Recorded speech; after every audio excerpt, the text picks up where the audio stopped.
I first met Britt Tajet Foxell in a car park. Sounds dodgy, but it was during the first lockdown. All the rules had changed. I was at the Royal Academy of Dance to meet Darcy Bussell, the RAD president, former star of the Royal Ballet, and Britt. She's a performance psychologist who had been a crucial figure in Darcy's career. We weren't allowed inside the building because pandemic, so we sat outside in the ivy-walled car park and chatted about confidence, anxiety, and how minds and bodies can prepare for their big moment on stage. Did you know the Royal Ballet had a performance psychologist? Me either. Britt was something of a pioneer in the discipline, which is more familiar in the sports world. And as well as dancers and musicians, Britt also works with elite athletes. She'll soon be in Paris for the Olympics, where she'll work with teams from both the UK and her native Norway. We've come to Britt's home in South London, full of light and plants and beautiful things. As I settle on the sofa, I can imagine exactly how comfortable the leading dancers she helps must feel in this room.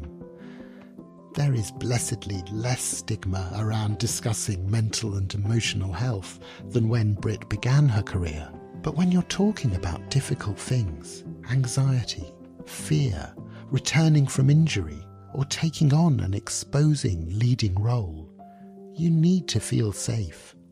I'm David Jays, and this is Why Dance Matters, the Royal Academy of Dance podcast.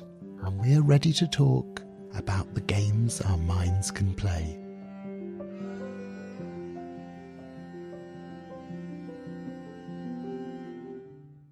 Britt, welcome to Why Dance Matters. And in an Olympic year, which is quite exciting because your career crosses dance and sports in quite an unusual way. Yes, it does, yes. Do Olympic years mean busyness and excitement for you? It means busyness and stress, David. Oh. I was afraid it might. Because this Olympic year becomes like a pre-Olympic year. Then it's pre-Olympic time, so it's really in at the moment. And then, of course, it's the Olympic itself. And then post-Olympic, which is an extraordinary time too, because it's a time of joy and it's a time of grief. It's a time of, if your dreams has been met and you've done well and you go away with that gold medal, you're joyous. And then, of course, if you haven't, if something went wrong, and it's the deepest crevice. And we do say after the shining gold, a big black hole, because also the ones who gets the gold medals, they also, some of them fall into some kind of dark depression after because of the anticlimax. Sure. Yeah. If you've done that, what could possibly come next? Yeah. So a lot of the athletes I work with, when I see the signs, and then you know, there it's merging down, you know, into that depth of darkness. It comes after the glory. That's so interesting. It's actually the mopping up. That's as important as the preparation. Yeah. And it's about helping people realize that's normal. It's not normal to be depressed, but it's normal in the circumstances. Yeah. As a psychologist, I see it so often. And the thing about sports, especially compared to dance, is that nearly everybody loses. If it's a race or an event, there's one big winner. And even if everyone else has performed better than they could have hoped or dreamed, there's still, I guess, a sense that you haven't won. That must, over time, play with people's heads. Yes, but it depends how you see it, David, because there are actually very, very few who's aiming for that gold. Most of the athletes, you know, they are at a completely different level. And they're quite realistic about they're just happy to be there, you know, and they're just happy to maybe get to the semi-final or get to the finals. There's a range of feelings from top down through the middle down to the dark bottom, yeah. Dance, of course, isn't competitive in the same way. I mean, people are well, you say for that. the benefit of the tape, there is a glint in Britt's eye. Is that part of the mix? There is a competitiveness because since you rang and I started thinking a little bit about this, you like to talk about the difference between Olympic athletes, sport and dancers at that level, which are the ones I work with. I was thinking, well, this is actually a lot of my athletes. They haven't been selected into the teams yet. So they're still waiting for selection. They're still trying to prove themselves. Now, when it comes to casting, I mean, who is going to do the filming of that Sleeping Beauty? Yes. It's that selection process for a ballet dancer. It's very similar to the selection process for an athlete, except the context is different. I don't know if it's any easier if it happens in an opera house than if it happens in a stadium. I think the feelings is very much the same. Sure. And we've often heard dancers on the podcast say that it's not just about how brilliantly technical you are. It's about what comes on top of that makes the difference between a good dancer and a great dancer. I guess it's the same for athletes. It is. It's less to a certain degree because a dancer tells a story on stage. And I think the story the athlete tells on a track is slightly more limited.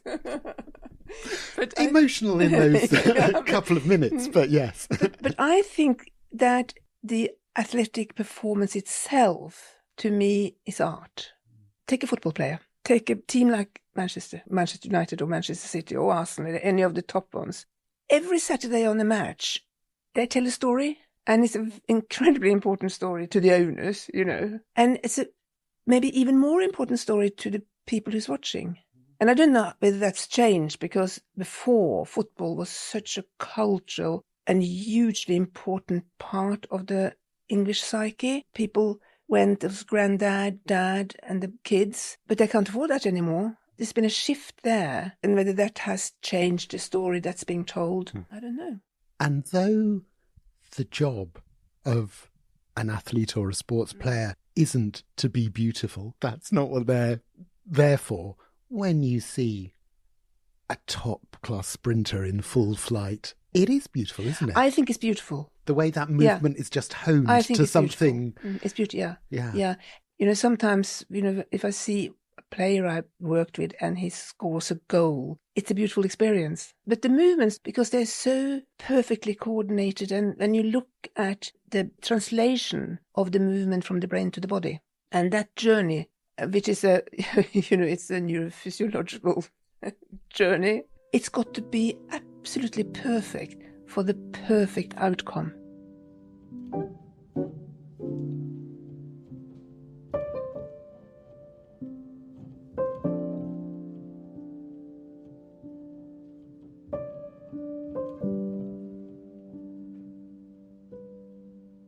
Are there issues, questions that are specific to dance that are very different from the things you're dealing with when you're working with sports people? Yes and no. What sprang to mind while you were asking the questions, I've sort of thought in terms of the training when they start at a very young age and sometimes away from home. But that happens with athletes as well. And then the other thing that crossed my mind was maybe body image is more pronounced with a dancer than with an athlete. But I'm sure you'll have someone call in and say she's wrong. Yeah. That was the two things that kind of just crossed my mind. But there's still huge similarities in the issues surrounding sport or dance, I think. Because it's all about the ultimate performance. It's all about perfection, and it's all about the pursuit of excellence. How do you feel about the pursuit of perfection? It's an impossible it's a killer. goal. Yeah. It's a killer. It's a killer. That was what I was wondering. Yeah, no, it does. And I think in perfectionism, it hijacks you and it kills growth. And we don't think about it, trying to think differently now, us psychologists anyway, and we try and move that way of thinking into the people we work with. But athletes too think in terms of perfection. If you think perfection, it's got to be perfect. What happens is that you put yourself under pressure straight away. It's got to be perfect, because then there's a gremlin in your brain jumping up saying, well, yes, because if it's not, it's going to be disaster. And then suddenly you're into consequence land and disaster land, and you put on the pressure, you're feeling stressed, and you lose focus. It's as simple as that.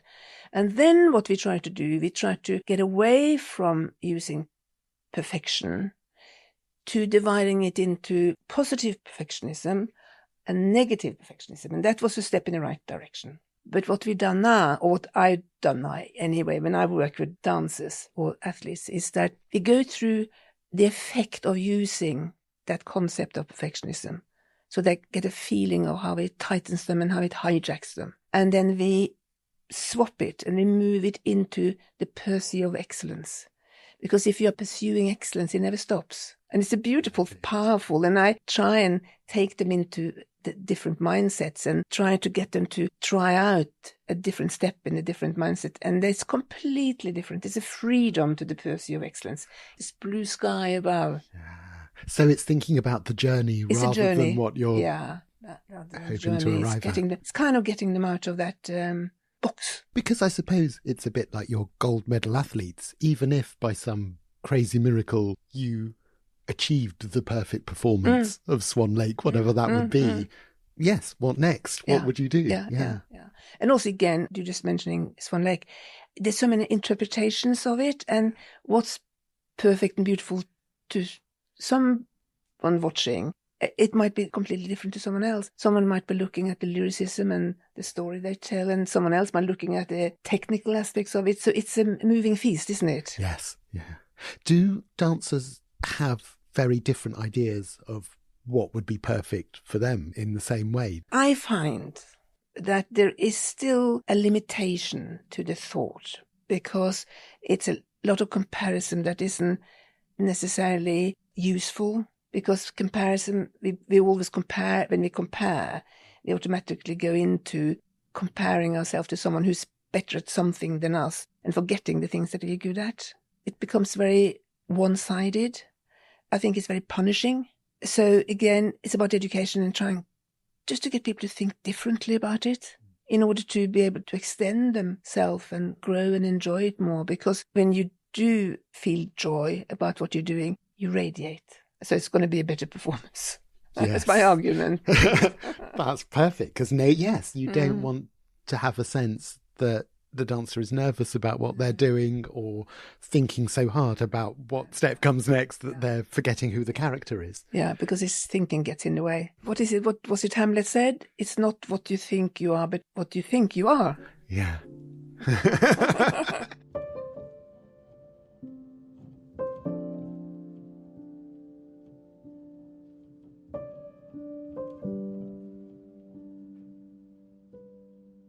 We've got in quite deep. We've already arrived at Hamlet, so I'm going to roll back a bit.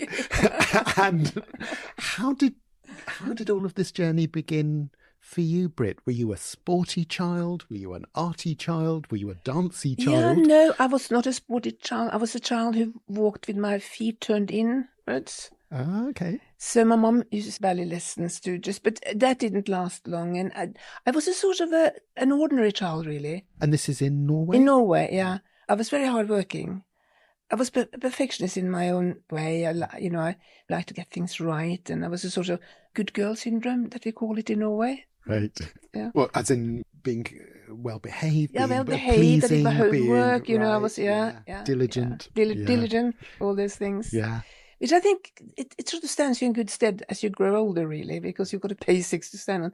I went to England to learn English. My A-levels was science. And then to France, to Paris, to learn French, because I wanted to be an air hostess. As you do. Of course. Yeah. And ended up studying physiotherapy at St. Thomas's. And the first job after I qualified was as a physiotherapist with the Royal Ballet. And that was back in 1972. Dance science, sports science has changed so much since then. There was no... At that point, was it quite an unusual Well, there thing? was sports science in its infancy, but there was no dance science at all. Of course, it developed and it grew. The one thing about the Royal Ballet Company, they've always been at the forefront of development. You made the shift into thinking about performance psychology. Where did that come from? Well, do you know, it's all random, isn't it? The way we arrive at places. But I'd met Peter. I had Poppy, and I was in my early 40s. And at the time, I was with Sally Swell's Royal Ballet, and we were touring something like, I don't know, 32 weeks of the year or something like that. I couldn't be a new mum and be away most of the year, because at that time we used to tour America, South America, Asia, all over the place. And this is the company that then became Birmingham Royal Ballet. Ballet, yeah. And as you say, touring is absolutely at the core of what they do. Yeah. And Peter said, why don't you, because I didn't want to go back and be a physiotherapist to, having worked with ballet dancers, it's really hard to go back, maybe work in a hospital or in a clinic. And Peter said, listen, why don't you always talk about injuries and how you might have two dancers with the same injury. They might have injured themselves in the same rehearsal. They might be the same age, the same sex, the same status in the company. They might both be soloists, and they have the same physiotherapist with the same ultrasonic machine.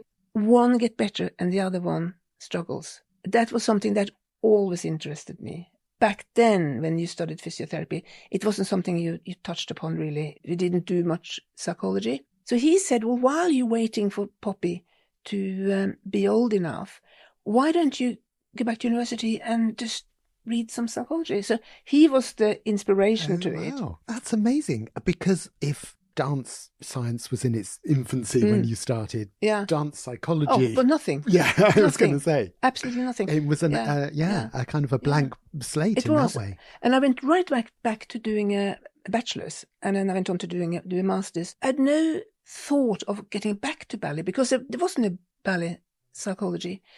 And then as it happened, it was a beautiful young dancer, Angela Gendel, her name was. And she had had a really, really bad back injury, been off for a long time, came back, had a knee injury, off for a long time, got back, had a stress fracture. And Anthony Russell Robert at the time rang me and said, Britt, you're a psychologist, aren't you? And I said, well, no, I don't think you can call me that. But he said, well, we got this girl. She's been injured for so long, and we need to get her back on stage. And I was with a colleague of mine, clinical psychologist, and I was saying what had happened. He said, do it. I'll supervise you through this. And it was being sensible, and it was building block on block, and it was being pioneering, really. And David was right behind me all along. And this girl, she did brilliantly. She was beautiful coming back. And then they started referring more and more dancers. And then again, Anthony Russell Roberts said, listen, Britt, you seem to be here quite a lot. Why don't we create a position, and why don't we give you an office? So that's how it happened, David. Piece of luck, isn't it? It's all the timing, really. That's what it is. Really. The right place, the right timing, time. But also people acknowledging the need, because I think you've said that at the beginning of that process, there were some dancers, there were some coaches who weren't convinced this was a helpful thing. There was a lot of suspicion around. And I think that because it came from the top, Monica had total trust in me. Your Monica Mason. And none of this really would have happened without Monica Mason. She had an eye and an understanding and a depth of generosity to anything that happened besides what happened in the studio. Also Anthony Russell Robert. So I had full support from the management. And you have to have support from a management if you're going to be pioneering. So little by little it all grew, and I think probably even the ones that was suspicious probably came on board.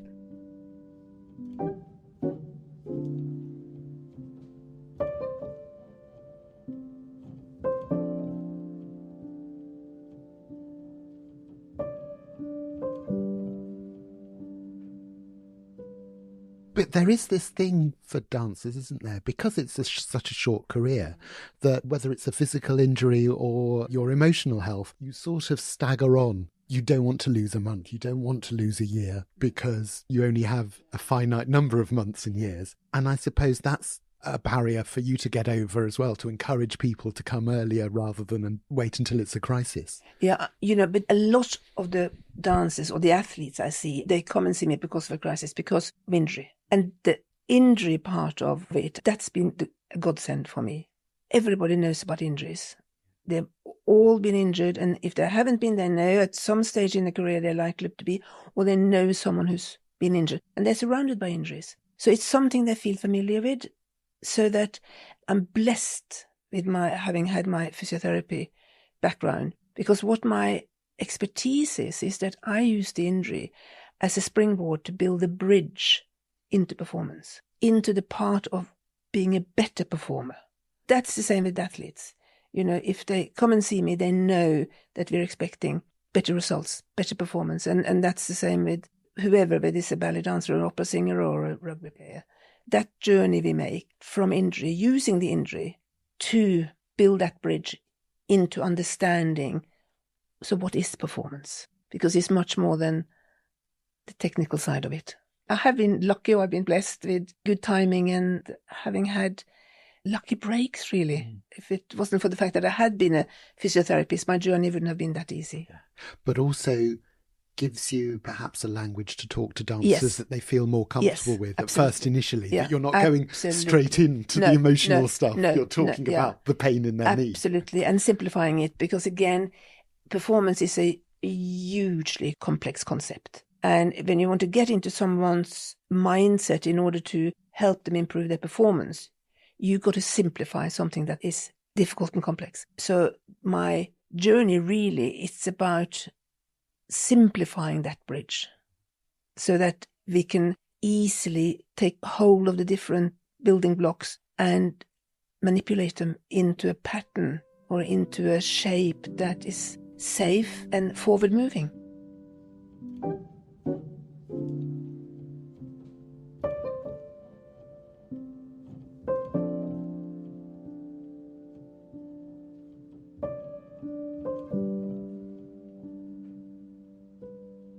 I think one of the first people you saw in that new role at the Royal Ballet was the young Darcy Bussell. It was the young Darcy Bussell, yes. When she was preparing to play Juliet, coming back from an ankle injury. Yeah, that's right. And she said really interestingly that the problem wasn't the scar tissue in the ankle, it was the scar tissue in her mind, it were. Yeah, that's right. Is that common, that it's not the injury itself, it's the lasting impact it has? It is. And that's the bit I deal with. It's a trauma that's left from an injury. It's the fear around what can happen next time.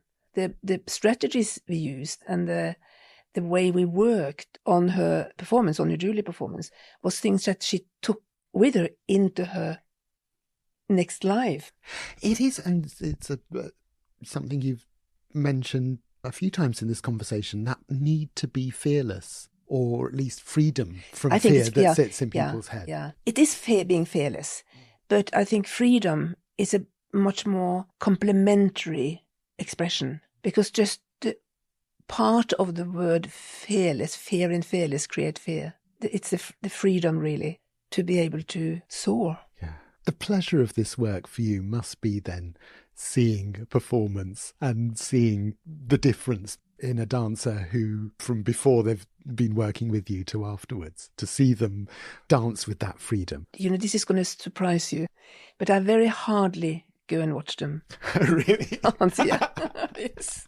See, if this was a Hollywood movie, Britt, you'd be there in the front row, tears streaming down your eyes. But no. It's the limitation of time as much as anything. When I go and see, I love it. I absolutely love it. But, I'm traveling around the world all the time, and I have such little spare time. I need to look after my Peach and Poppy as well. Yeah, but your actual life. I would love to, but it's a time restraint. Yeah. So when I retire altogether, I'll be up there every night. Excellent.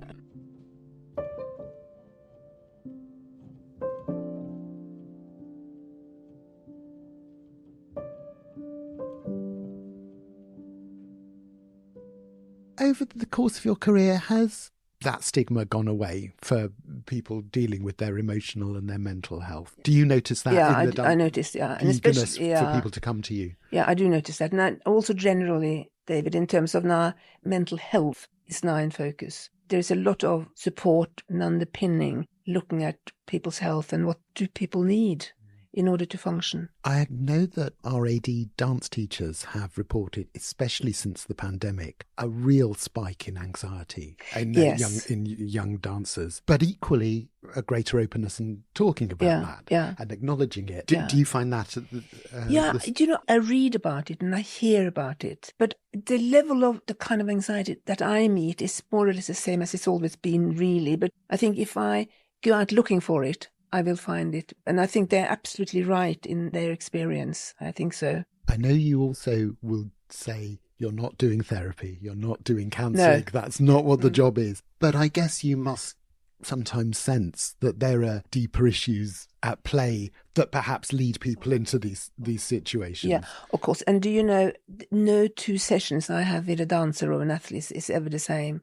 And when they come, we meet here, because this is a good place to meet. In your home? Yeah, because again, after the pandemic, I couldn't go to the opera house. We started meeting here, and the consensus was, listen, so much nicer actually to come home to you, because we can just sit and relax in the sofa. There's not the walk of shame in and out to your office upstairs in the house. And I took that seriously, because I think also at the opera house, that is the place of where the injury happened, and that's where they experience they're not going to be able to dance because they're going to be off for 3 months. It's a traumatic place to be. And so that by seeing them here, we are in a totally different space. And of course, yes, a lot of other things bubble to the surface. We'll deal with anything that comes up that is a worry or a sadness or a grief or an anxiety. But I don't do preset counselling sessions, 12 at a time or 50 minutes each or something. You don't have someone coming to you once a week for 25 years. No, I don't. But of course, yes, you can call it therapy, you can call it counselling, but it's much more free-flowing, really. I guess now there must be dancers who you've had a real relationship with over the years. You've seen them from the very beginning of their career into becoming seasoned artists. Yes, I had one of the principals came here a couple of weeks ago, and I remember her from being called to White Lodge to do some work when Merle Park was in charge. She remembered I came and we had a session in the library, and that must be early 90s. It's been a long journey. So some of them I've seen over a very long time. And tell me about retirement, not yours. Yeah. You're not allowed to stop, sorry. But for dancers, I guess that's another one of those moments where the dark chasm, or what can feel like a dark chasm, awaits. Is that something you've helped people with? Well, if they bring it to me, it's something that we'll look at, and we'll look at how to make it less frightening and to build small, smart steps ahead. But I also think that there's a lot of help and support around the retirement issues within the company, within the opera house, within the dance world, much, much more than it used to be 20 years ago.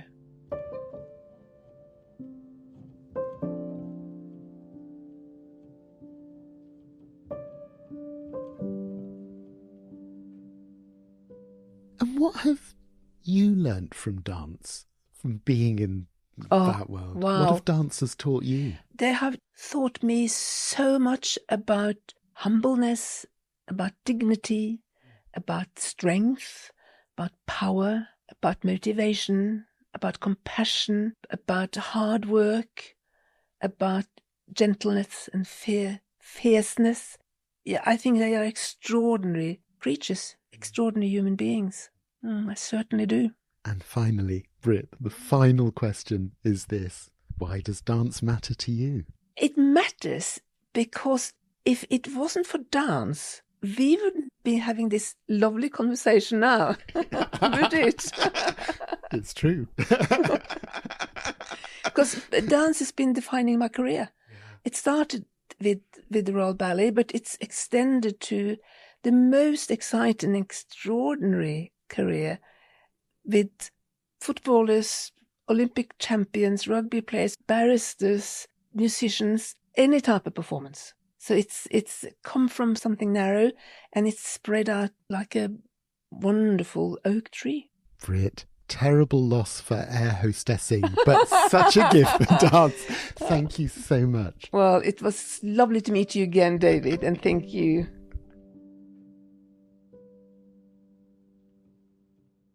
As I said at the beginning, I can imagine an anxious dancer feeling soothed by a visit with Britt. That sense that difficulties can be overcome, that things that seem out of control can be taken back into your own hands. There's a link to the conversation that I had with Britt and Darcy Bussell during lockdown in our show notes.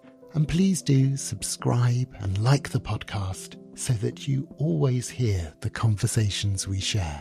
Our guest today was Britt Tajet Foxell, and we have to thank her husband, the terrific actor Peter Bourne, for making us feel so welcome in their home. Why Dance Matters is made by the RAD team of Keisha Dodd and Katie Hagan. Our artwork is by Bex Glendinning, and our producer is the always soothing Sarah Miles. I'm David Jays. Take care and see you soon.